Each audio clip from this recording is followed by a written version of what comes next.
In the olden days, what you'd see on a movie set would look pretty much the same as what you'd see in the final film. But with modern technology giving us the capability of CGI, all you need is a green screen and a couple of props. And because of this, movie sets nowadays look completely different to what you see in the final movie. So here are some movie clips without the visual effects, for you to see what they really look like. Life of Pi. In this movie, we see that Pi Patel spends most of his time in a boat at sea. Oh yeah, and there's a tiger there too. Except they're not at sea and there's no tiger there. Nearly the entire movie was filmed in front of a blue screen, and the tiger was completely CGI. However, for the close-up shots where Pi has to physically interact with the tiger, they didn't use a tiger either. They used a blue teddy bear, with badly scribbled on eyes. Captain America Civil War. This film used tons of green screens for locations that you would have thought you could get away without having to use it. Like the fight scene between Team Iron Man and Team Captain America that takes place in an airport. I mean, is an airport really something that has to be done with CGI? Apparently so.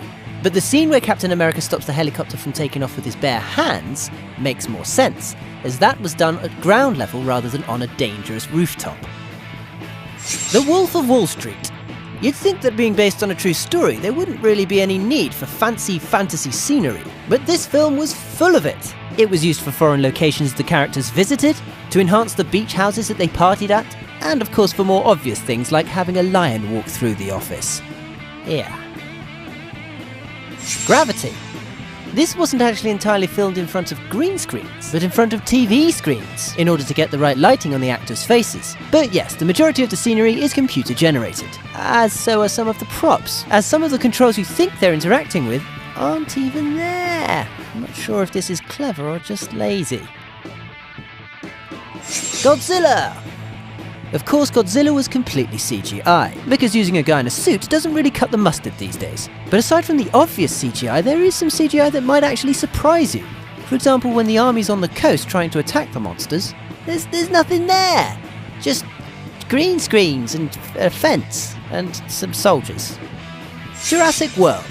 Of course, this movie heavily relies on CGI, as dinosaurs are extinct, and dressing an actor up in a dino suit looks, well, we all know what that looks like. So as a result, many of the scenes look entirely different to what's seen in the movie. In many scenes where a dinosaur would appear, actors had to imagine there was something there. And in other scenes involving raptors, for example, they had actors with these funny helmets and motion sensors on them for a point of reference. And as if creating pretty much all the dinosaurs with CGI wasn't enough CGI, even the scenery was enhanced with CGI, made to look even more amazing. Batman vs Superman in Dawn of Justice. Most of the Gotham City scenery was done with CGI, and being a fictional city, this was to be expected. But what's surprising is that they used CGI for Batman's powered armor, in order for the actors to be able to move around more freely. And for a huge chunk of the fight, it wasn't even Ben Affleck fighting. It was just a stuntman. Huh. What did you think of these scenes? Did they look completely different? Let us know in the comments below.